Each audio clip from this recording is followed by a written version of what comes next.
읽으면 남습니다. 내비책방. 안녕하세요. 내비책방입니다.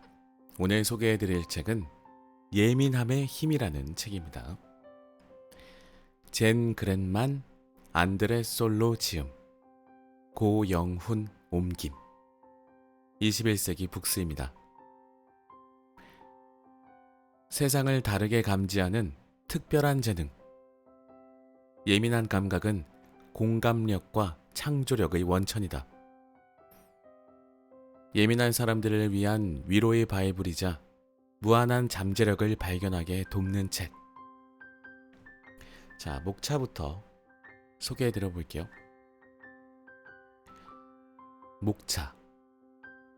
처음으로. 서문. 1장. 예민함. 약점일까? 특별한 능력일까? 과도한 자극으로 가득한 세상. 예민함과 수치심. 예민함이란? 예술가와 천재만 예민한 것은 아니다. 나는 얼마나 예민할까? 예민할수록 뛰어나다. 그들의 특별한 능력. 예민한 사람의 뇌 작동 방식. 뛰어난 지능과 공감 능력. 예민함의 특징. 예민함을 손가락질하는 사회. 예민한 사람들의 관점. 센서티브 웨이. 2장. 예민함이라는 재능. 예민함을 재능으로 표현해 주셨습니다. 예민하다고 하는 거에 좀 부정적인 의미로 많이 쓰이는데 예민함. 네. 예민함이 재능이라고 말씀해 주고 계시네요. 전설적인 록 가수의 예민함. 예민함을 결정하는 유전자. 사회적 예민성 유전자. 유전자도 있나 봐요. 예민한 사람들이 가지고 있는 유전자가 있나 봅니다. 결국 유전이라는 거네요. 근데 갑자기 드는 생각이 예민한 사람들이 잘 생존하지 않았을까요? 아주 오래전에 인류의 조상이 살았던 시절에 물론 무조건 진화론을 이렇게 믿는다는 말씀은 아니고 진화론적인 관점에서 보면 그러니까 우리가 집이라는 게 없었던 시절에 우리를 보호해줄 수 있는 그런 게 없었던 시절에 예민해야만 야생동물로부터 어떤 사고로부터 자연재해로부터 살아남을 수 있지 않았을까 하는 생각이 듭니다. 센서티브 부스트 효과. 예민함의 3가지 유형. 트라우마와 예민함의 연결고리. 태아기 스트레스와 예민함의 강도. 태아일 때 스트레스를 받으면 예민함의 영향이 가나 봅니다. 유전인가 환경인가? 여기에서 질문을 던져주시네요. 유전적인 영향이 클 것인가? 환경적인, 그러니까 내가 살고 있는 그 환경에 대한 영향이 더 클 것인가? 전 둘 다인 것 같습니다. 뭔가 숨막힐 듯 답답한 그런 가정 환경, 사회 환경에서 살게 되면 극도로 예민해지지 않을까요? 장점을 극대화하는 특성. 벤티지 예민성. 예민한 사람의 무한 성장. 지금을 결정하는 능력. 3장. 예민함의 5가지 선물. 동물학자 제인 구달의 공감 능력. 예민한 사람들은 공감 능력이 뛰어나다. 공감 능력이 결핍된 사이코패스. 윤리의 핵심 요소. 깊이 공감하여 문제를 해결하다. 일단 예민한 사람들은 공감 능력이 좋다고 합니다. 창의적인 사람의 예민함. 뛰어난 감각 지능, 인지적 처리 능력, 깊은 감정, 잠재력을 일깨우는 비밀 열쇠. 4장. 지나치게 시끄럽고 복잡하고 빠른 세상. 휴식과 안정이 필요한 뇌. 과도한 자극에서 탈출하기. 과도한 자극을 일으키는 원인. 양동이 이론. 몸의 8가지 감각 시스템. 3가지 감정 조절 시스템. 만성적인 과잉 자극. 과도한 자극을 줄이는 법. 조기 경보 시스템을 개발하자. 휴식을 취하다. 안정감을 주는 행동. 머리를 덜 움직이자. 아이를 위로하기, 나를 위로하기. 인지적 뇌를 활성화하자. 안식처 만들기. 건강한 경계 설정하기. 감정이 보내는 메시지 듣기. 웃고 노는 시간 만들기. 이 또한 지나가리라. 5장. 공감 능력이 뛰어나서 생기는 고통. 예민함이 장애물이 되었을 때. 공감 능력의 이면. 정서 전염의 명암. 친한 사이가 주는 높은 전염력. 공감에서 연민으로. 연민의 힘. 연민하는 방법. 자비 명상.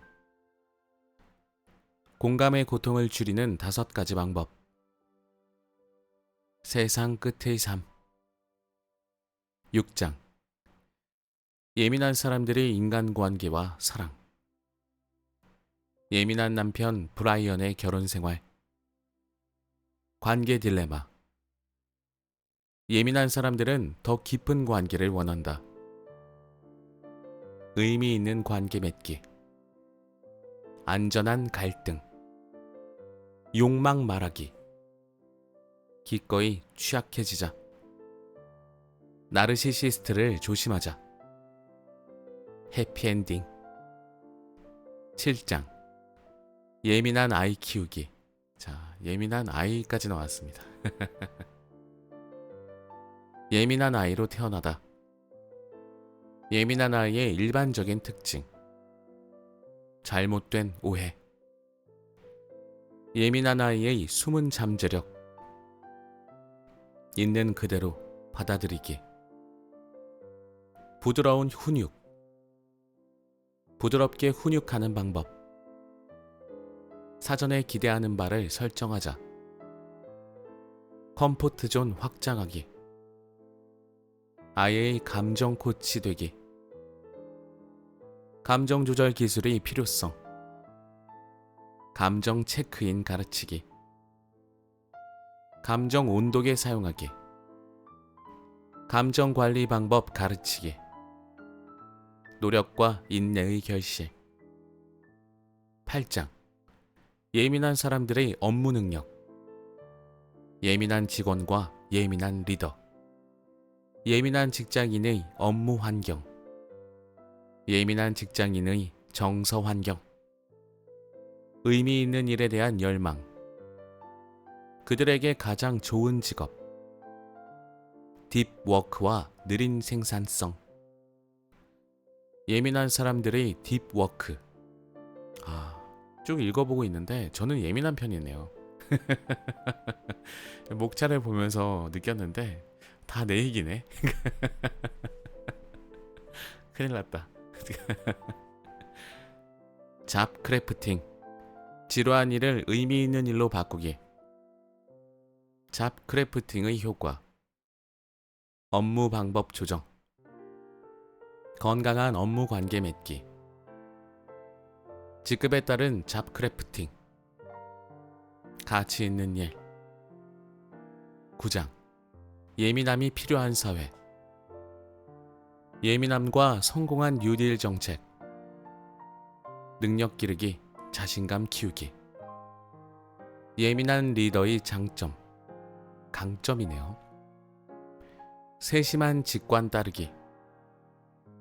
수치심의 악순환에서 벗어나기. 예민하다는 자부심.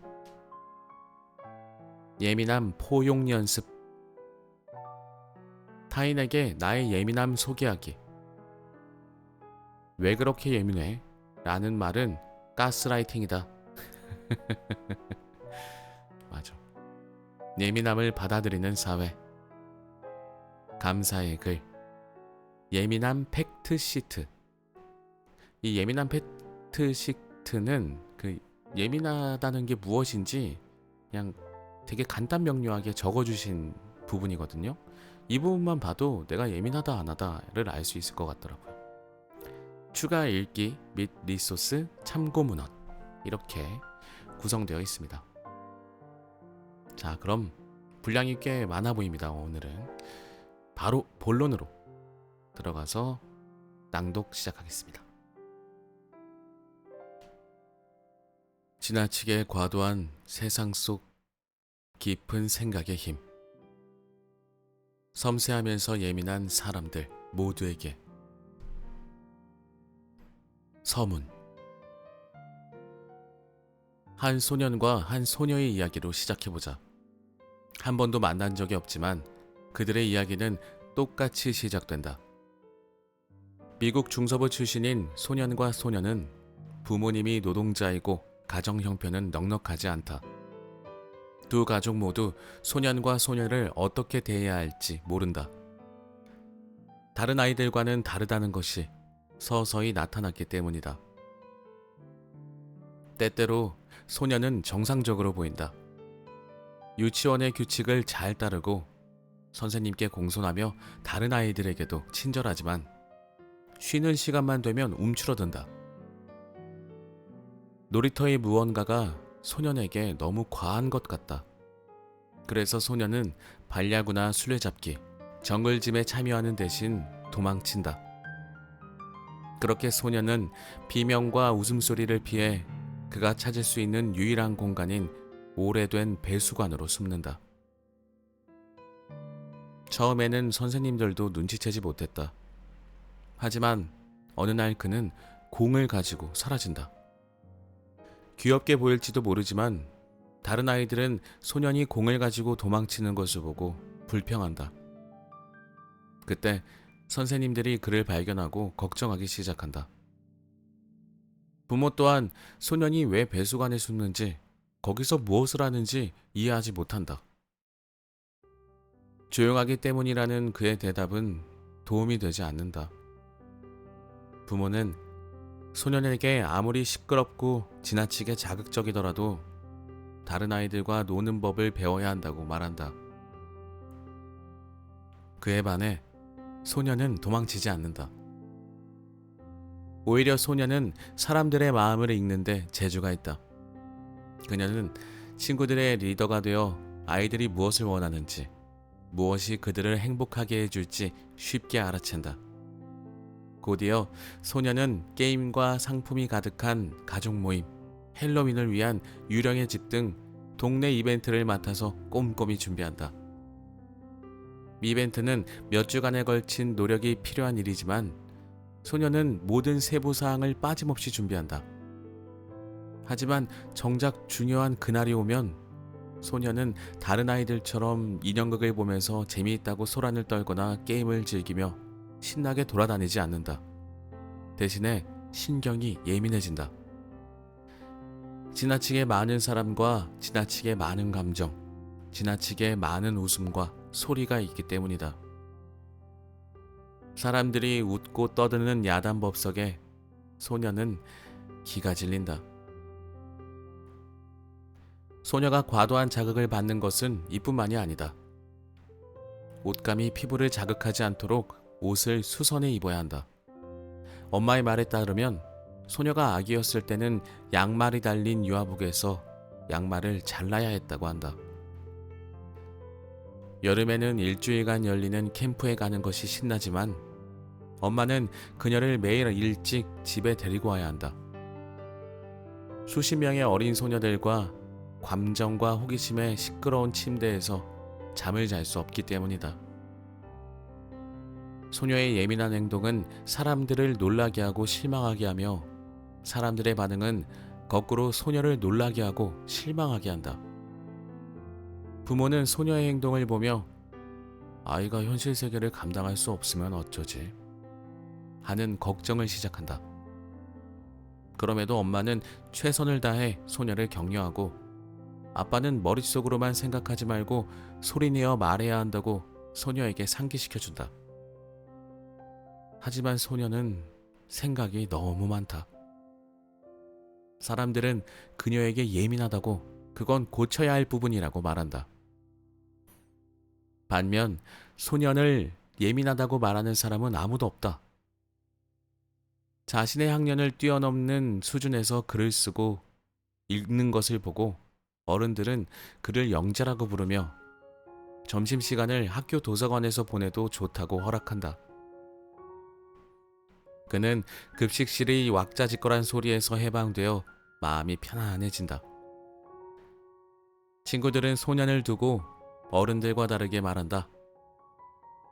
이상한 아이라고, 심지어 쪼다라고 부르기도 한다. 하지만 그는 감정을 숨기지 못하고 학교에서 울기도 하며 자신이 피해자가 아니더라도 괴롭힘을 당하는 것을 보면 마음이 무너진다. 소녀는 해가 갈수록 점점 더 그렇게 되어간다. 다른 아이들은 파티에 가는 대신 소설을 쓰고 축구 경기보다는 숲에서 산책하는 것을 더 좋아하는 꿈 많은 소년을 존중하지 않는다. 그리고 그도 다른 아이들의 인정을 받기 위해 경쟁하는데 관심이 없다. 하지만 소년은 그에 대한 대가를 치른다. 아이들은 복도에서 소년을 밀치고 점심시간에는 조롱하며 체육 수업에서 게임할 때는 그에게 집중 포화를 쏟아붓는다. 소년은 너무 순하고 약해서 심지어 학년이 높은 한 여학생은 소년의 셔츠에 매직펜으로 외설스러운 글을 쓰면서 소년을 괴롭힌다. 괴롭히는 사람을 다루는 방법은 그 사람의 얼굴에 주먹을 날리는 것이라고 아빠는 말하지만 소년은 자신이 당하는 일들을 부모님에게 털어놓지 않는다. 그리고 소년은 그 누구에게도 주먹을 날린 적이 없다. 소녀와 소년은 각자의 삶에서 자신과 같은 사람은 세상에 없다고 생각한다. 그리고 둘 다 탈출구를 찾는다. 먼저 소녀에게 해결책은 집에 틀어박히는 것이다. 고등학교에 진학하면서부터는 하루하루가 숨막히고 피곤해서 집에 돌아오면 친구들을 피해 방에 숨는다. 가끔 아파서 학교에 가지 않고 집에 있으면 부모님은 괜찮다 하시지만 그녀는 부모님이 자신을 걱정하는지 궁금하다. 소녀는 탈출구로 강하게 행동하는 법을 택한다. 마치 모든 사람과 대적할 수 있는 것처럼 누구도 신경 쓰지 않는 것이다. 그런 태도는 어른이 쓰는 군모처럼 그에게 잘 맞는다.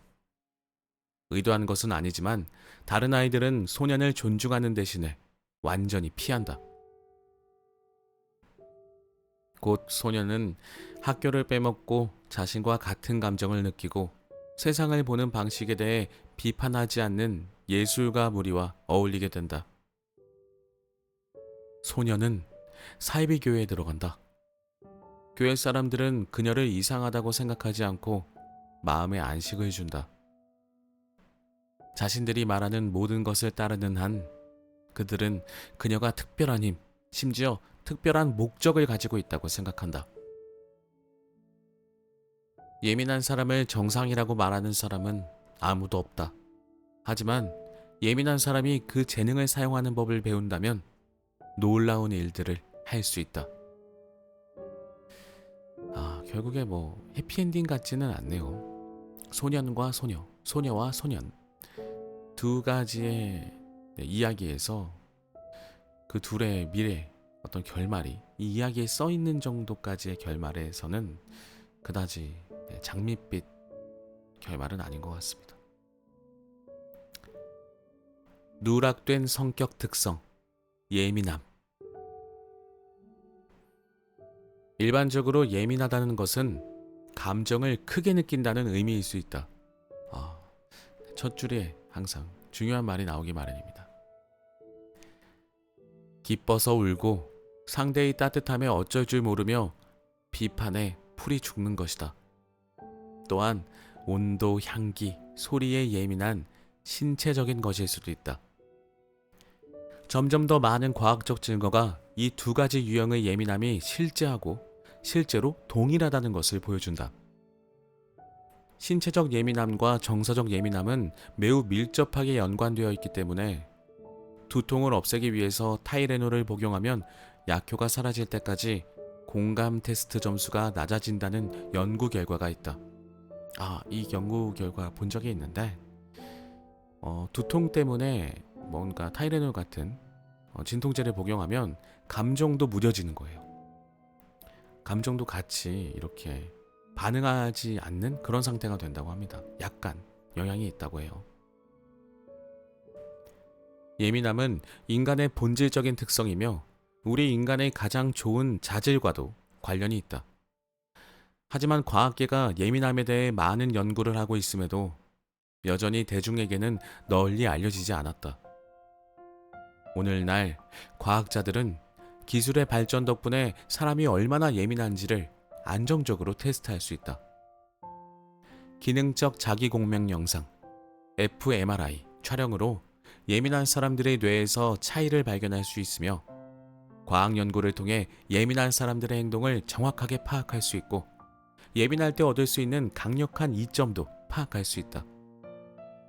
하지만 사람들 대부분은 예민함을 실제 측정 가능한 성격 특성으로 생각하지 않는다. 더 큰 문제는 예민함이 부정적인 기질로 여겨지는 경우가 많다는 것이다. 우리 아이들에게는 그만 울어 또는 유난 떨지 마 라고 말하며 용기를 잃게 하고 어른들에게는 넌 과민 반응이야 또는 넌 너무 예민해 라고 말하며 상처를 주기도 한다. 우리는 이 책이 이러한 인식을 바꾸기를 바란다.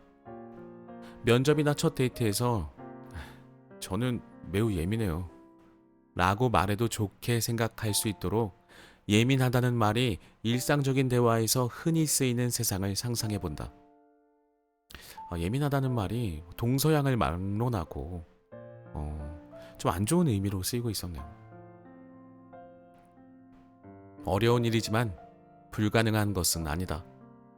한때는 내성적이라는 단어도 꺼리는 단어였지만 오늘날에는 자신을 내성적이라고 소개하는 것이 이상하지 않다. 그렇네요. 나는 이야, 난 아이야 라고 자신 있게 소개하고 있네요. 맞아, 내성적이라 그러면 예전에는 좀 부정적인 의미였어요.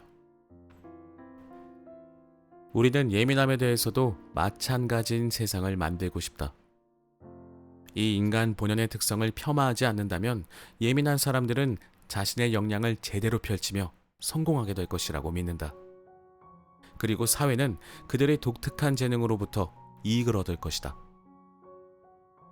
지난 10년 동안 우리는 예민함이란 무엇인지에 대해 사람들에게 알리기 위한 목적으로 많은 대화를 해왔다.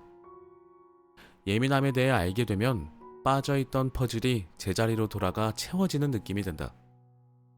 내가 누구인지, 그리고 왜 내가 이렇게 행동하며 이 일을 하고 있는지 깨닫게 되거나 예민한 아이, 동료 또는 배우자를 지금까지와는 다른 방식으로 이해할 수 있게 된다. 그러므로 우리는 예민함이 종종 누락된 성격 특성이라고 생각한다. 예민함은 일상적인 대화와 사회적 인식에서 빠져 있다. 학교, 직장, 정치, 제도, 가족, 인간관계에서도 누락되어 있다. 이 누락된 인식의 회복이 중요하다. 예민한 사람들이 앞의 소년과 소녀처럼 자신을 숨기거나 세상과 위화감을 느끼는 것도 이 때문이다. 아마도 예민함에 대한 인식은 당신의 삶에서도 사라졌을 것이다. 그렇다면 이 책에서 위안을 얻고 자신에 대해 더 깊이 이해하게 되기를 바란다. 이 책을 읽어야 할 사람들. 이 책은 세 가지 유형의 사람들을 위한 책이다. 첫 번째는 자신이 예민하다는 것을 이미 알고 있는 독자이며 심지어 자신이 매우 예민한 사람이라고 생각하는 사람이다. 당신이 여기에 해당한다면 이 책의 모든 내용이 도움이 될 것이며 새로운 것을 배울 수 있다. 우리는 여러 분야에 걸친 최신 연구를 바탕으로 당신의 엄청난 재능을 활용하고 과도한 자극으로부터 자신을 보호하는 데 필요한 도구를 제공하고자 한다. 예민하다는 것에 대한 세상의 편견을 뒤집을 수 있도록 돕는 것이 우리의 목표다. 강압적인 세상에서 성공하는 방법, 수치심에 기반한 패턴을 바꾸는 방법, 리더가 필요할 때 어떻게 나서야 하는지를 배울 것이다. 우리는 당신이 점점 더 시끄럽고 잔인한 세상에서 예민함이 정상으로 받아들여지는 더 나은 시대를 앞장서 주장할 수 있길 바란다. 두 번째는 자신이 예민하다고 생각한 적이 없지만 이제야 의문을 품기 시작한 사람이다. 아마도 당신은 상황에 대해 생각하고 반응하는 방식이 남들과 다름을 알고 있었을 것이다.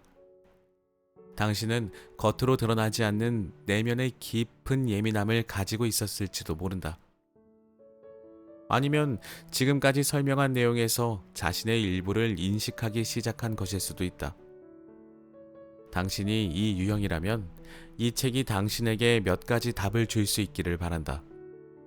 다른 사람들도 당신과 마찬가지로 고군분투하고 있고 당신 혼자만의 경험이 아님을 알면 마음이 편안해질 수도 있다. 그리고 자신을 예민한 사람이라고 지칭하는 것에 기분 좋아질 수도 있다.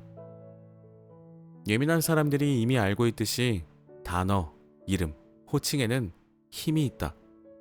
어떤 것에 이름을 붙이면 그것을 이해하고 건강한 방식으로 받아들이며 육성하는 데 도움이 된다. 세 번째 유형의 사람은 우리의 소중한 손님이다. 이 책을 친구, 배우자, 자녀, 직원에게서 건네받은 독자들이다. 책을 건넨 사람은 자신이 예민한 사람이라는 것을 알고 있고 당신이 자신을 이해해 주기를 원하고 있다. 이는 신뢰의 표시이며 그는 남들이 약점으로 볼까봐 지금까지 예민함을 드러냈는데 신중했을 것이다. 또는 자신이 예민하다는 것을 말로 표현하려고 고심했을 수도 있다.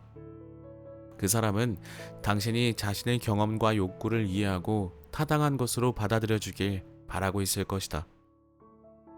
당신이 자신의 편이 되어달라고 요청하고 있다. 이 책이 담고 있는 내용. 이 책의 전반부에서는 예민하다는 것이 실제로 무엇을 의미하는지, 예민한 사람들이 세상에 가져다주는 강점은 무엇인지 명확하게 파악할 수 있다. 그리고 자신이 어떤 부분에 예민한지 알아보고 자신이 예민한 사람인지 스스로 판단하는 데 도움이 될 것이다. 우리는 예민함의 과학적 근거와 모든 예민한 사람들이 가지고 태어난 5가지의 강력한 재능에 대해 알아볼 것이다.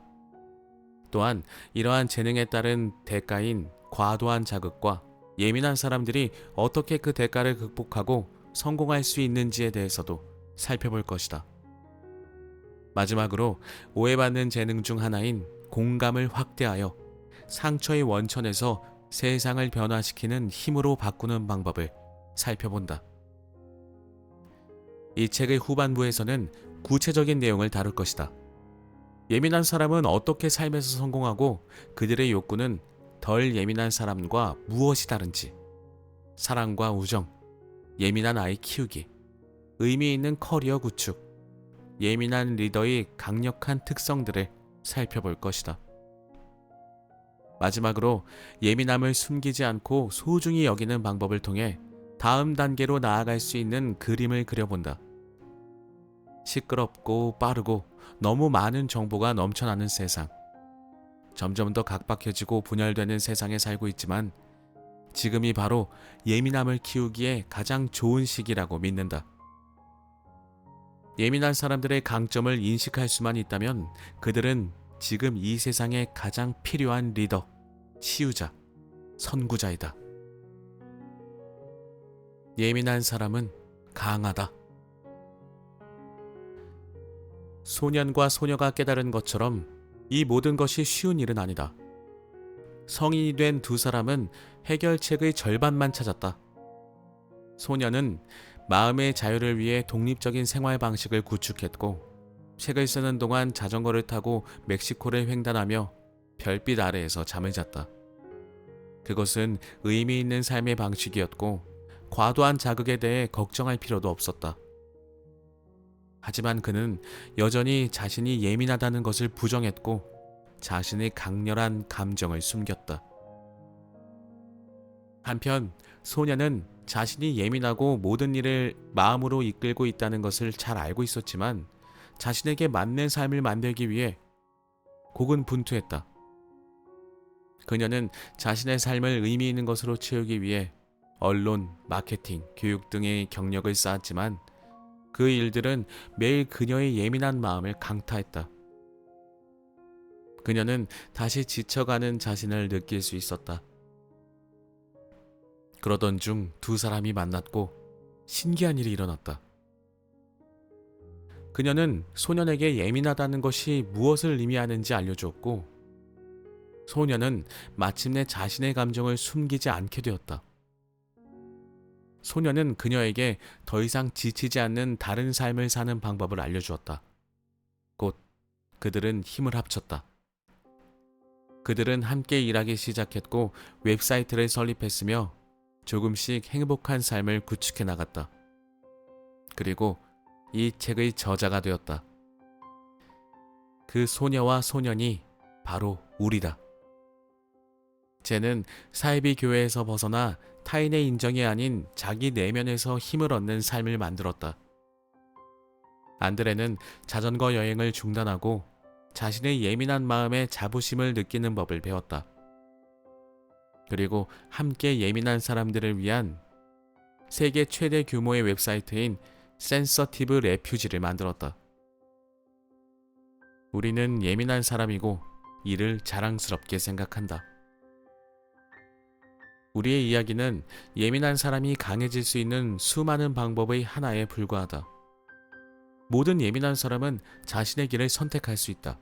하지만 우리가 모두 취해야 할 한 가지 단계가 있는데 그것은 바로 예민함을 결점으로 보지 말고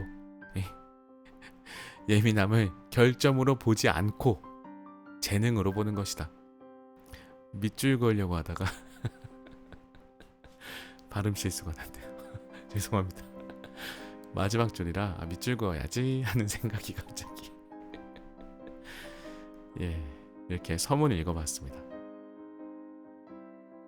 1장 예민함, 약점일까? 특별한 능력일까? 혼란을 참을 수가 없다. 나는 시끄러운 환경을 아주 싫어한다. 예술은 나를 울게 하지만 나는 이상한 사람이 아니다. 매우 예민한 사람의 전형적인 예일 뿐이다. 앤 마리 크로스화이트. 센시티브. 과도한 자극으로 가득한 세상. 피카소가 물랑루즈에서 춤을 추었던 1903년. 밤새도록 클럽에는 불이 꺼지지 않았으며 유럽의 도시들은 떠들썩하게 새로운 시대를 맞이했다. 전차는 총근자들을 마차로 가득 찬 거리를 빠르게 실어 날렸고 전보는 멀리 떨어진 곳들을 연결했으며 속보는 단 몇 분 만에 대륙을 가로질러 전달되었다. 죽음기에서는 파티를 위한 음악이 요란하게 흘러나오는 등 기술은 집 안으로 들어와 사람들을 매료시켰다. 이 노래는 영화관에서 저녁 시간을 보내는 전주곡이었을 수도 있고 현대식 핫스토를 설치하기 위해 도로를 뜯어내는 소리를 덮어버렸을 수도 있다. 농촌 또한 처음으로 기계화된 장비를 사용하는 농민들이 생겨나면서 활기가 넘쳤다. 삶은 변화하고 있었고 사람들은 진보는 좋은 것이라고 믿었다. 독일 도시 드레스덴도 뒤처지지 않으려 했다. 드레스덴의 지도자들은 드레스덴의 발전을 과시하고 다른 도시들의 성취를 따라하길 원했다. 엑스포 개최를 위한 투표가 진행하고 위원회가 구성되었으며 도시 전역에 걸쳐 열린 엑스포에는 1년의 공개 강연이 진행되었다. 연설자 중 한 명은 초기 사회학자 게오르크 진멜이었다. 지금은 거의 아는 사람이 없지만 당시만 해도 진멜은 영향력 있는 학자였다. 그는 인간의 상호작용의 과학적 접근법을 최초로 적용한 사람 중 한 명이었고 인간의 행복에 있어 돈의 역할에서부터 사람들이 바람을 피우는 이유까지 현대 생활의 모든 부분을 다루었다. 시 공무원들은 그가 문명의 진보를 칭송하길 바랐지만 그건 큰 오산이었다. 진멜은 연단에 올라 자신에게 주어진 연설 주제를 빠르게 버렸다. 그는 현대 생활의 찬란한 아름다움이 아닌 그것이 인간의 영혼에 미치는 영향에 대해 설파했다.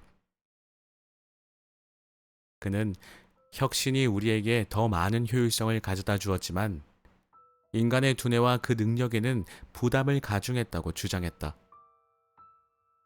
진멜은 시끄럽고 빠르며 과도한 일정에 시달리는 세상에서 외부 및 내부의 자극이 끊임없이 쏟아져 나온다고 설명했다. 그는 인간은 한정된 정신력을 가지고 있으며 현재 우리가 어느 정도 알고 있는 것처럼 매우 자극적인 환경이 인간의 정신력을 훨씬 더 많이 소모한다고 말했다.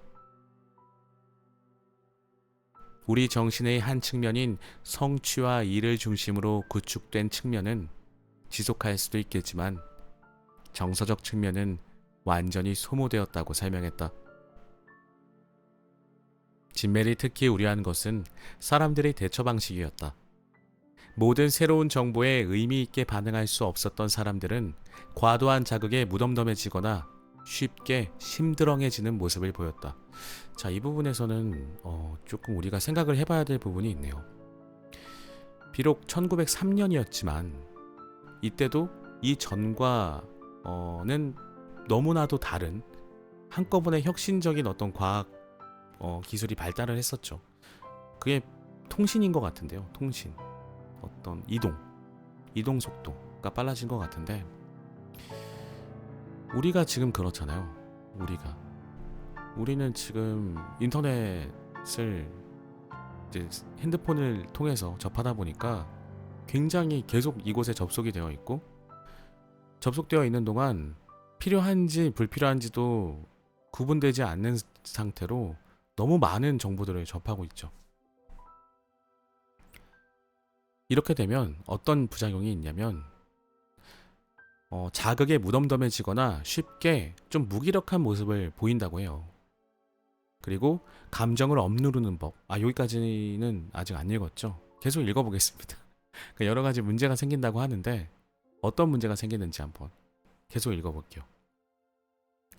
사람들은 과도한 자극에 무덤덤해지거나 쉽게 심드렁해지는 모습을 보였다. 사람들은 감정을 억누르는 법, 업무적으로 서로를 대하는 법, 필요 이상의 신경을 쓰지 않는 법을 알게 됐다. 그럴 수밖에 없었다. 사람들은 전 세계로부터 2만 8천 명의 모습을 앗아간 펠레산의 폭발이나 아프리카의 영국 강제 수용소에서 벌어진 충격적인 일과 같은 끔찍한 소식을 매일 들었다. 그러던 동안 거리는 노숙자들이 발에 찰 정도로 넘쳐났고 전차 안에 빽빽이 들어찬 사람들은 서로 무관심의 대상이었다. 이런 상황에서 어떻게 만나는 모든 사람에게 공감을 보이거나 심지어 간단한 인사를 건넬 수 있었겠는가? 이렇듯 사람들은 필요에 의해 마음을 닫았다. 너무 많은 것을 요구하는 외부 세계는 사람들의 내부 세계와 내부로의 연결 능력을 철저히 망가뜨렸다. 이 부분 중요하네요. 필요에 의해서 스스로 다 마음을 닫았다고 합니다. 이때 당시의 사람들도 너무 많은 것을 외부 세계에서 요구했고 그로 인해서 스스로 마음을 닫은 거죠. 진멜은 그런 과부하가 우리의 삶을 악화하고 집어삼키는 상황에 직면하게 한다고 경고했다. 예상대로 그의 말은 처음에는 비웃음을 샀다. 하지만 이러한 내용을 담은 책은 출간되자마자 가장 많이 회자되는 에세이가 되었다. 이 글은 많은 사람이 은연중에 느끼고 있던 것을 말로 표현했기 때문에 빠르게 퍼져나갔다. 세상은 너무 빠르고 지나치게 시끄러워졌으며 버거워졌다. 이게 1903년도의 일이래요. 지금과 별반 차이가 없는 것 같습니다. 지금도 너무 이런 모습이죠. 이는 삶의 많은 부분이 여전히 말과 마차의 속도로 움직였던 120년도 더 전의 일이다. 인터넷, 스마트폰, 소셜미디어가 발명되기 훨씬 전이다. 오늘날 우리는 긴 시간을 일하고 자녀와 노부모를 돌보며 가족을 위해 이 일 저 일을 하느라 바쁜 틈틈이 친구와 문자를 주고받는 등 더욱 바쁘게 살아가고 있다. 문장이 참 기네요. 이런 세상에서 우리가 스트레스를 받고 지치고 불안한 것은 당연하다. 심지어 세상 자체도 진멜이 살았던 시대보다 더 지나치게 자극적이다. 한 추정에 따르면 우리는 르네상스 시대에 살았던 사람이 평생 접하는 정보보다 더 많은 정보에 매일 노출되어 있다고 한다. 2020년 현재 우리는 하루에 2500경 바이트의 데이터를 생산하는데 어마어마합니다. 네, 상상도 안 되는 데이터 양이네요. 이 속도라면 인류 역사상 약 90%의 데이터가 지난 5년간 생성된 것이다. 여러분들 진짜 어떻게 하면 좋죠? 어떻게 하면 좋아요? 무섭네요 진짜. 이거는 좀 밑줄을 그어두겠습니다. 충격적인 내용이라서. 인류 역사상 90%의 데이터가 지난 5년 동안 생성된 거래요. 그리고 이 모든 데이터는 누군가의 뇌를 겨냥한 것이다. 이 부분이 진짜 무섭네요. 이 문장이 제일 무섭네. 인간은 무한한 정보를 받아들이도록 설계된 동물이 아니다. 오히려 우리의 뇌는 예민한 기구다. 이 기구를 연구하는 연구자들은 이제 진멜이 경고한 것처럼 뇌가 처리할 수 있는 양이 한정되어 있다는데 동의한다. 그 한계를 넘어서면 사람들은 성격이나 강인함에 상관없이 결국 과부하에 걸리게 된다. 반응은 느려지고 결정을 내리기 힘들어지며 화가 나거나 계속 밀어붙이다 보면 완전히 지치게 된다. 이것이 지능적이고 감정적인 인간의 현실이다. 과로한 엔진처럼 우리의 똑똑한 뇌는 식힐 시간이 필요하다. 진멜이 간파했듯이 인류는 정말 예민한 존재이다. 그러나 진멜이 몰랐던 것은 모든 사람이 같은 정도로 예민한 것은 아니라는 점이다. 사실 다른 사람들보다 신체적, 감정적으로 더 예민하게 반응하는 사람들이 있다. 이 사람들, 즉 예민한 사람들은 우리의 과도한 세상을 매우 깊게 느낀다. 예민함과 수치심.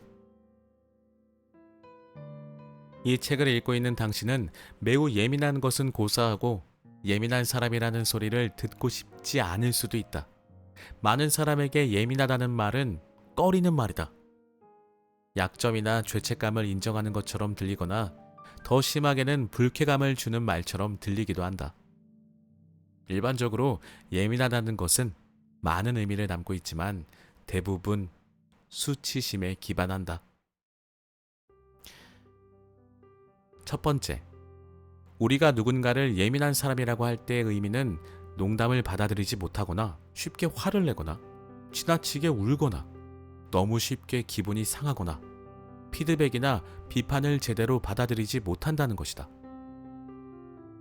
두 번째, 자신이 예민하다고 말할 때 이는 과민 반응하는 습관이 있다는 의미다. 세 번째, 예민함은 부드러움, 여성스러움과 관련이 있으며 일반적으로 남성은 예민한 사람으로 비춰지는 것을 원하지 않는다. 네 번째, 예민함에 대한 주제는 듣는 사람을 불쾌하게 하거나 마음을 상하게 하거나 화나게 하거나 당황하게 할 수 있는 주제이다. 다섯 번째, 마찬가지로 예민하다는 단어는 지나치게, 너무와 같이 강조하는 부사와 짝을 이룬다. 너무 예민하게 굴지 마. 왜 그렇게 지나치게 예민해? 라는 등. 이러한 정의에 비추어 볼 때 예민하다는 말을 들으면 화를 낼만도 하다. 좋은 예가 이 책을 쓰면서 우리가 경험한 것들이다. 책을 쓴다니까 호기심 많은 친구와 가족들이 무엇에 관한 책인지 물었다. 우리는 매우 예민한 사람들이라고 대답했다. 가끔은 이 말의 의미를 알고 흥분하는 사람들도 있었다. 그들은 우리에게 야, 그런 사람이 나야. 야, 바로 내가 그래. 라고 열광적으로 말했다. 하지만 대부분의 사람은 우리가 하는 말에 대해 잘못 생각하고 있었고 예민함에 대해 잘못된 인식을 하고 있었다. 어떤 사람들은 우리 사회가 어떻게 정치적으로 올바르게 변했는지에 대한 책을 쓰고 있다고 생각했다. 또한 쉽게 기분이 상하지 않는 방법에 대해 조언하는 책을 쓰고 있다고 생각하는 사람들도 있었다. 또 한 번은 이런 경우도 있었다. 우리는 출간 경험이 있는 친구에게 책의 초안을 읽고 피드백을 달라고 부탁했다. 책을 읽으면서 그녀는 자신도 예민한 사람이며 사귀는 남자친구 또한 예민한 부분이 있다는 사실을 깨달았다. 그녀에게 이 깨달음은 매우 긍정적이었다. 하지만 남자친구에게 이 이야기를 꺼내자 남자친구는 방어적인 태도를 보였다. 그리고 누가 나보고 예민하다고 하면 정말 기분이 나쁠 거야 라며 쏘아붙였다고 한다. 예민함은 인간 성격의 한 차원으로 불운한 평판을 얻었다. 예민함은 결점과 잘못 연관돼 반드시 고쳐야 할 결함으로 생각되는 것이다. 구글에 예민함, 센시티브라는 단어를 입력하면 다음과 같은 의미가 뜬다. 2021년 12월 기준으로 관련 검색 상위 3건은 의심 많은, 쑥스러운, 열등한이었다. 또는 나는 너무 예민해 라는 문구를 입력하면 지나치게 예민한 나, 어떻게 하면 강해질 수 있을까와 어떻게 하면 지나치게 예민해지지 않을 수 있을까와 같은 제목의 기사를 찾을 수 있었다. 예민함에 대한 잘못된 인식 때문에 예민한 사람들조차도 자신에 대한 수치심을 내면화했다. 오랫동안 우리는 예민한 사람들을 위한 온라인 커뮤니티인 센서티브 레퓨지를 운영해왔다. 이 주제를 둘러싼 인식이 높아지고 있지만 독자들은 여전히 어떻게 하면 지나치게 예민해지는 것을 멈출 수 있을까요? 라는 질문을 자주 한다. 물론 우리는 예민해지는 것을 멈추지 말라고 대답한다. 사실 이러한 수치심에 기반한 정의들은 예민하다는 의미가 전혀 아니기 때문이다. 예민함이란? 이 실험은 아기들에 대한 간단한 관찰로 시작되었다. 1980년대 심리학자 제롬 케이건과 그의 연구진은 약 500명의 아기를 대상으로 1년의 실험을 수행했다. 아기들 앞에 곰돌이 푸 인형을 매달고 희석된 알코올에 적신 면봉을 아기들 코에 가져다 대며 괴상한 합성 음성으로 말하는 것 같은 얼굴을 화면에 띄웠다. 아기들 일부는 전혀 반응하지 않고 45분 동안 내내 침착한 태도를 유지했다. 반면 끊임없이 움직이고 발을 차며 몸부림치고 등을 구부리며 울기까지 하는 아이들도 있었다. 케이건은 이 아기들을 고반응성이라고 분류했고 나머지 아기들은 저반응성이거나 중간 반응을 보이는 아기들이라고 했다. 고반응성 아기들은 환경에 더 예민한 것으로 보였고 아마도 태어날 때부터 이런 기질이 있었을 것으로 생각됐다. 하지만 이런 기질이 평생 이어질지는 의문이었다. 오늘날 아기의 기질이 평생 이어진다는 사실이 확인됐다. 와, 태어날 때부터 유전적으로 갖고 태어났나 봅니다. 케이건과 동료들은 아기들이 성인이 될 때까지 추적 관찰했다. 고반응성 유아들은 이제 30, 40대의 고반응성 성인이 되었다. 그들은 여전히 많은 사람 앞에서 긴장하고 지나치게 많은 생각을 하며 미래에 대해 걱정한다고 털어놓는다. 하지만 그들은 열심히 일하고 많은 면에서 뛰어나다. 대부분 학교에서 높은 점수를 받았고 좋은 경력을 쌓았으며 다른 사람들과 마찬가지로 쉽게 친구를 사귀었다. 그리고 많은 이가 어떻게 예민함을 유지하면서 삶에서 자신감을 쌓고 침착함을 유지해 왔는지 설명했다. 케이건은 이 기질을 편도체, 뇌의 공포센터와 연결하여 두려움, 걱정과 연관시켰지만 오늘날 우리는 예민함이 건강한 특성이라는 것을 안다. 수십 명의 연구자들이 이 사실을 확인했는데 예민성 연구 분야의 창시자인 일레인 아론이 가장 유명하다. 오늘날 케이건이 연구한 것과 동일한 특성은 다양한 이름으로 알려져 있다. 여기에서 아까 케이건의 실험에 관한 첨부 자료가 있는데 케이건이 일부 고반응성 아이들에게서 관찰한 두려움은 성인이 되었을 때 대부분 사라졌다고 하네요. 어렸을 때 좀 많이 반응했던 아이들이 커서 다 유전이 된 게 아니라 대부분 사라졌대요.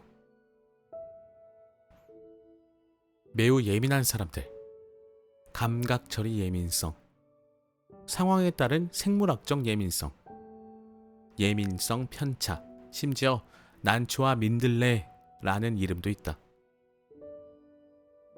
여기서 예민한 사람들은 난초로 비유된다고 합니다. 각기 다른 이름이지만 전문가들은 이 용어들이 모두 동일한 특성을 지칭한다는데 동의한다. 그리고 최근에 이러한 이론을 환경적 예민성이라는 포괄적인 용어로 통합하려는 움직임이 있다. 우리는 이 연구자들로부터 힌트를 얻었고 이 특성을 환경적 예민성 또는 줄여서 예민성이라고 부를 것이다. 무엇이라고 부르든 예민함은 환경을 인식하고 처리하며 깊이 반응하는 능력으로 정의된다. 이 능력은 감각을 통해 정보를 인식하는 것과 그 정보에 대해 깊이 생각하거나 그것과 다른 기억, 지식 또는 아이디어와의 연결점을 찾는 것의 두 가지 수준에서 나타난다. 예민한 사람들은 다른 사람들에 비해 이 두 가지를 더 많이 한다. 이들은 자연스럽게 환경으로부터 더 많은 정보를 받아들이고 더 깊이 처리하며 결과적으로 그에 따라 더 많은 영향을 받는다. 이러한 깊은 정보 처리의 대부분은 무의식적으로 이루어지며 많은 예민한 사람들은 자신이 그렇게 하고 있다는 사실조차 인식하지 못한다. 이 과정은 예민한 사람들이 받아들이는 모든 것에 적용된다. 그러나 우리는 예민함을 더 간단하게 정의하고 싶다. 예민한 사람에게는 모든 것이 더 많은 영향을 미치지만 그것으로 인해 더 많은 것을 할 수 있다고 말이다. 사실 예민함을 더 잘 표현하는 단어는 잘 반응하는 responsive 라고 할 수 있다. 죄송합니다. responsive. 갑자기 영어가 나오면 영어가 또 작게 써 있어요. 그래서 안 보여가지고 계속 읽을게요. 예민한 사람의 몸과 마음은 주변 세상에 더 많이 반응한다. 슬픔, 고통, 상실에도 더 많이 반응하지만 아름다움, 새로운 생각, 기쁨에도 더 많이 반응한다. 다른 사람들이 표면만 훑어보는 데 반해 더 깊은 곳을 본다. 다른 사람들이 포기하고 다른 것으로 넘어갈 때도 계속해서 생각한다. 이거는 진짜 저가 이렇게 평소에 생각하는 방식이랑 너무 좀 비슷하긴 하네요. 예민하다고 생각해 본 적은 없는데. 예술가와 천재만 예민한 것은 아니다. 예민함은 삶의 정상적인 부분이다. 모든 사람, 심지어 동물들도 어느 정도 환경에 예민하다. 누구나 스트레스로 울고 감정이 상하며 감당하기 힘들 때도 있고 사색하고 아름다움에 경탄하며 매혹적인 주제에 대해 곰곰이 생각할 때가 있다. 그러나 근본적으로 다른 사람들보다 환경과 경험에 더 반응하는 사람들이 있다. 이 사람들이 매우 예민한 사람들이다. 다른 특성과 마찬가지로 예민함은 연속선상에 있으며 모든 사람은 낮은 예민함, 중간 예민함, 높은 예민함에 이르기까지 어느 한쪽에 속한다. 이 세 가지 범주 모두 정상적이고 건강한 특성으로 간주한다. 그리고 예민한 사람은 혼자가 아니다. 최근 연구에 따르면 매우 예민한 사람들은 전체 인구의 약 30%를 차지한다.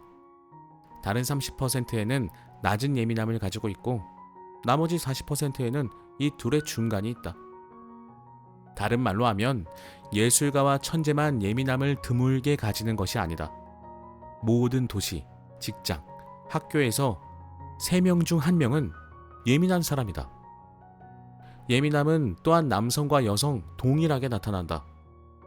남자들은 예민해서는 안 된다는 말을 들을 수도 있지만 그렇다고 해서 그들이 예민하다는 사실이 바뀌지는 않는다. 예민한 사람들의 말. 당신에게 예민하다는 것은 어떤 의미인가요? 자, 이 부분은 이제 예민하다는 것은 어떤 의미인가요? 하고 질문을 던졌을 때 이제 대답을 하셨던 어떤 질문과 대답으로 이루어진 편인데 이건 그냥 직접 읽어보시면 좋을 것 같습니다. 대부분 좀 안 좋은 인식을 가지고 있다라는 말이에요. 그러니까 부정적으로 느껴진다. 예민하다는 말이. 네, 그런 내용이 좀 실려 있네요. 저희는 본문을 계속 읽어봅시다. 나는 얼마나 예민할까? 아마도 당신은 파티 자리에서 누구보다 먼저 샤르도네 와인의 오크 향을 느끼는 사람일 수 있다. 예민하기 때문이겠죠.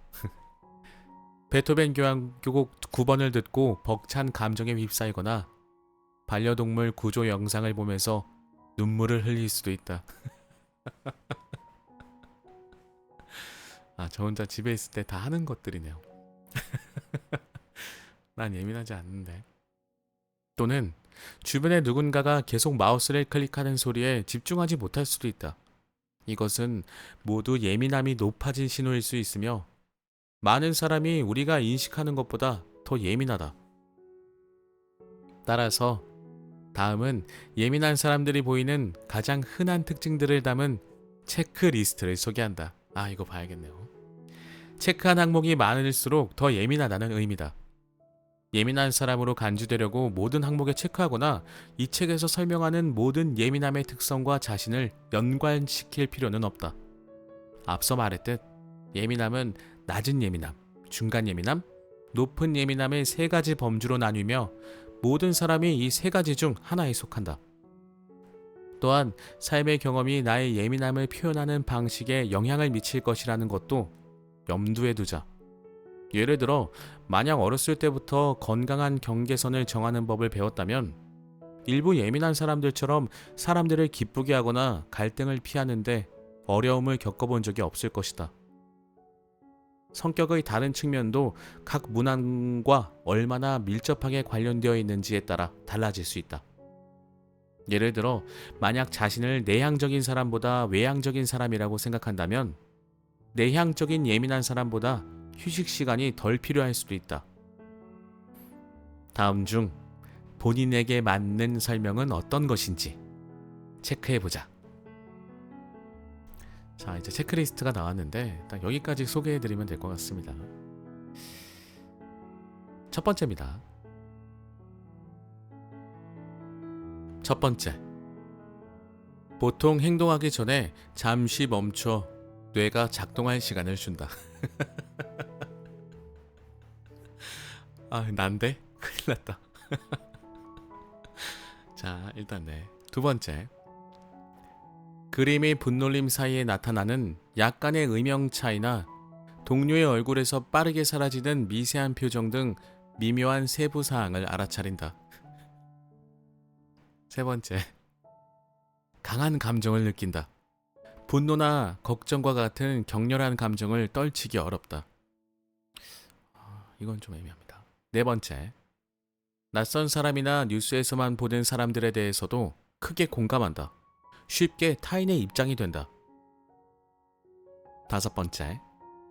다른 사람의 기분에 영향을 받는다. 타인의 감정을 쉽게 흡수하고 그들의 감정을 자신의 감정처럼 받아들인다. 여섯 번째. 붐비는 쇼핑몰, 콘서트, 식당과 같이 시끄럽고 바쁜 환경에서 스트레스와 피로를 쉽게 느낀다. 일곱 번째. 기운을 유지하려면 충분한 휴식 시간이 필요하다.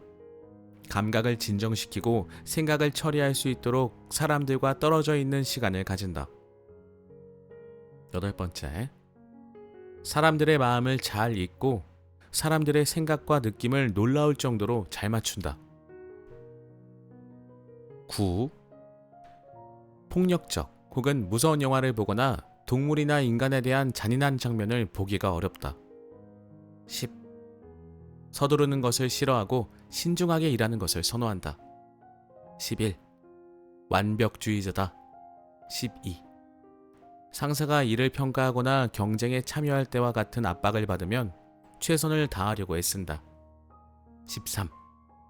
때때로 환경이 적이 된다. 등받이가 딱딱한 의자, 너무 밝은 조명, 너무 큰 음악 소리는 긴장을 풀거나 집중할 수 없게 한다. 14. 누군가가 몰래 다가와 내는 소리와 같이 갑작스러운 소리에 쉽게 놀란다. 15. 탐구하는 사람이다. 인생에 대해 깊이 생각하고 왜 그런 것인지 묻는다. 다른 사람들은 왜 나처럼 인간의 본성과 우주의 신비에 사로잡히지 않는지 늘 궁금하다. 16. 옷이 정말 중요하다. 따끔거리는 소재의 옷, 꽉 끼는 바지처럼 거칠고 움직임이 불편한 옷은 하루를 지치게 한다. 17. 다른 사람들보다 통증을 참지 못하는 것 같다. 18. 내면 세계가 살아있다. 상상력이 풍부하고 창의적인 사람으로 사람들에게 인식되고 있다. 19. 생생한 꿈, 악몽을 포함해 를 꾼다. 20. 다른 사람보다 변화에 적응하는데 어려움을 겪는 것 같다. 21. 수줍음이 많고 까다로우며 열정적이고 실제보다 더 크게 받아들이며 너무 예민하고 신경을 많이 써야 하는 사람으로 알려져 있다. 22. 또한 양심적이고 사려 깊으며 현명하고 통찰력이 있으며 열정적이고 직관력이 있다고 한다. 23. 공간이 주는 느낌을 잘 읽는다. 24. 식단과 혈당 수치의 변화에 민감하다. 한동안 뭔가를 먹지 못하면 짜증이나 화가 날 수 있다. 24. 약간의 카페인이나 술이 도움이 된다. 25. 쉽게 운다. 26. 인간관계의 조화를 원하기 때문에 갈등이 매우 괴롭고 몸까지 아프게 할 수 있다. 의견 차이를 피하고자 사람들을 기쁘게 하거나 모든 노력을 다하려고 한다. 27. 깊은 관계와 강렬한 감정을 원한다. 업무적이거나 표면적인 관계만으로는 충분하지 않다. 28. 마음이 빠르게 움직인다. 따라서 다른 사람들과 조화를 이루지 못한다고 느끼고 매우 외로운 감정이 들 때가 있다. 29. 말이 정말 중요하다. 내게 상처를 주거나 비판하는 말을 쉽게 털어낼 수가 없다.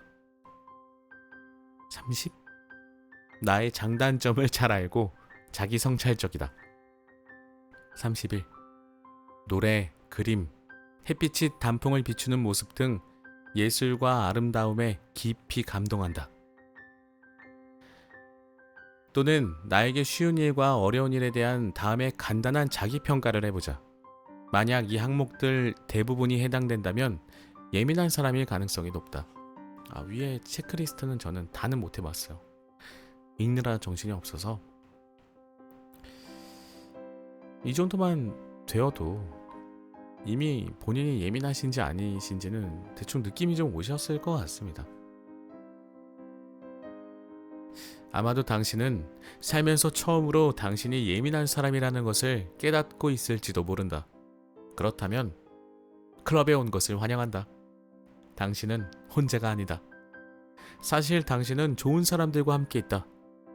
역사상 가장 위대한 학자, 예술가, 지도자, 운동가 중 많은 사람이 예민했다. 예민한 인물들이 없었다면 다음과 같은 결과물은 세상에 나오지 못했을 것이다. 진화론, 세균론, 웨스트 사이드 스토리, 스타워즈 테마 음악, 아파르트헤이트의 종식, 스튜디오 지브리, 독립선언문 등등이 있습니다. 당신이 알아야 할 가장 중요한 점은 예민하다고 해서 절망하거나 잘못되지 않았다는 것이다. 사실 당신은 특별한 능력을 가지고 있다. 그리고 그것은 인류가 수백만 년 동안 의지해온 능력이다. 다음 장 제목은 예민할수록 뛰어나다 입니다. 자, 하지만 우리는 오늘 여기까지 소개를 좀 해드려 보도록 하겠습니다. 읽으면서 느낀 것은 그동안 예민함이 가지고 있는 어떤 부정적인 느낌, 예민하다는 표현 자체에 대한 부정적인 생각들, 그런 것들을 좀 바꿔야 할 필요가 있다. 그리고 정말 예민한 사람들은 어떤 능력을 가지고 있는지, 어떻게 조금 다른지에 대해서 설명을 좀 들었던 것 같아요.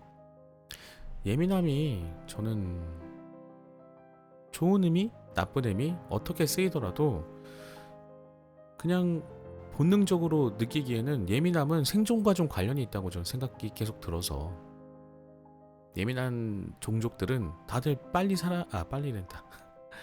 도망쳐서, 위험으로부터 빨리 도망쳐서 끝까지 살아남지 않나요? 뭐 영화에서 보셨겠지만 그 스파이더맨 같은 영화 보면 그 스파이더맨 뭐 갑자기 털이 막 곤두서잖아요. 예민하니까 그걸 느끼는 거겠죠. 위험 신호 같은 것들을. 예민하지 않으면 느낄 수가 없죠. 하지만 이제 그것들을 감당하면서 살기엔 좀 힘들 것 같긴 합니다. 모든 것들이 더 크게 느껴질 테니까. 예민하다는 건 뭐 예를 들면 이런 것 같아요. 남들한테는 볼륨 5로 들리는 소리가 나한테는 한 7, 8 정도로 들리는 느낌이랄까요? 그러니까 나는 그 소리를 들으면서 남들은 이 정도면 적당히 크다라고 할 때 난 너무 시끄러우니까 힘든 거겠죠. 감각이 좀 발달했다고 하는 게 맞는 것 같아요. 이런 능력을 가지고 내가 더 잘할 수 있는, 이 예민함을 좀 무기로 사용할 수 있는, 어떤 재료로 사용할 수 있는 그런 일들에 더 많이 신경을 쓰다 보면 원하는 목표를 이루기가 더 쉬울 수도 있지 않을까 하는 생각까지 좀 드네요. 그리고 책의 앞부분에서 가장 좀 생각이 많아졌던 부분이, 저는 책 읽으면서도 자꾸 딴 생각하거든요. 제가 갑자기 뭔가 생각을 해야 될 것 같은 문장이 딱 나오면 그래서 밑줄을 긋는 거예요. 저도 이 책을 처음 읽고 있으니까 지금 너무 재밌는 거죠.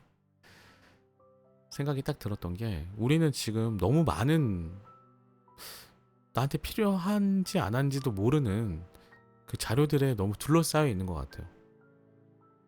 인터넷에 계속 접속되어 있고 하루 종일 이것만 들여다보니까 내가 스스로 생각하고 판단할 수 있는 기준들이 없는 거죠. 그냥 무방비 상태로 뇌가 막 이렇게 좀 쓰여지고 있는 느낌이랄까?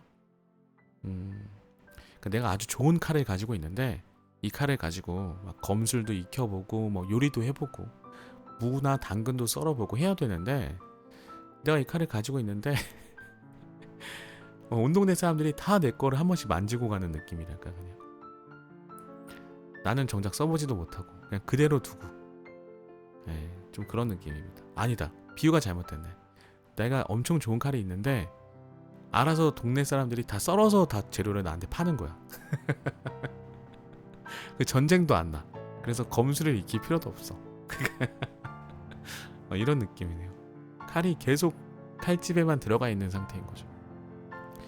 그러면은 내 스스로 뭔가 할 수 있는 것들이 자꾸 없어지는 기분이 될 것 같아요. 책을 읽는 게 이런 것이 좀 도움이 되지 않나 싶어요. 일부러라도 책을 읽는 순간 그 시간 동안은 내가 불필요한 정보로부터는 좀 도망칠 수 있는 것 같아요. 그리고 깊게 생각한다고 아까 얘기했는데 예민한 사람들이요.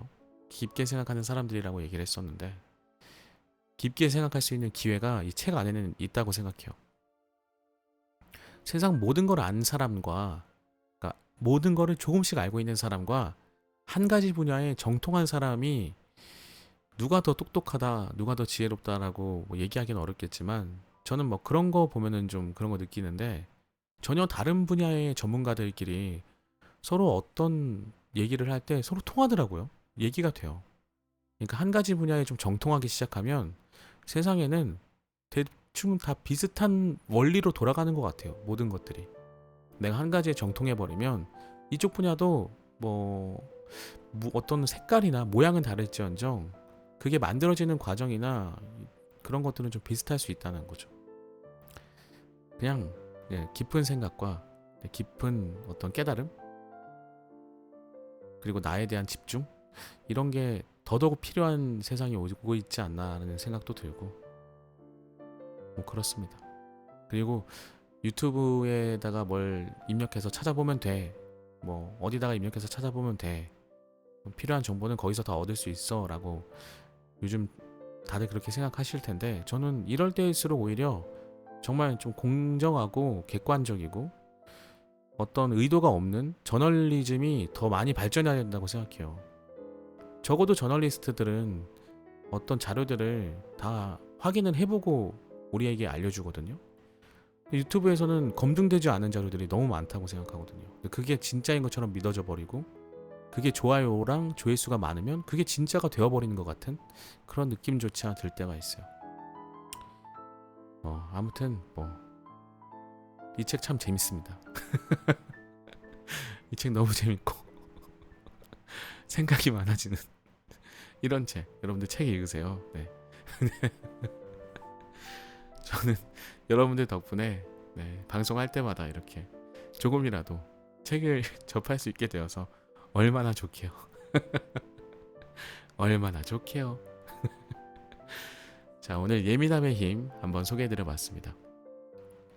예민하지 않은 사람들도 예민하지 않은 사람들 사실 없을 것 같아요. 아까 얘기했지만 아주 예민한 사람, 보통 예민한 사람, 적당히 예민한 사람 어느 것에서든지 내가 강한 자극을 느끼는 부분이 분명히 있을 거예요. 그러니까 이 책을 보시면서 내가 어떤 부분에서 어떻게 좀 취약한 부분이 있다고 한다면 그것을 어떻게 극복해 나가다든지 아니면 좋은 방향으로 나아갈 수 있을지 그런 것들을 한번 생각해 보실 수 있는 그런 책이다 라는 말씀을 한번 드려보면서 오늘 시간은 여기서 마치겠습니다. 다음 시간에도 재미있고 유익한 책으로 찾아뵙도록 할게요. 안녕히 계세요.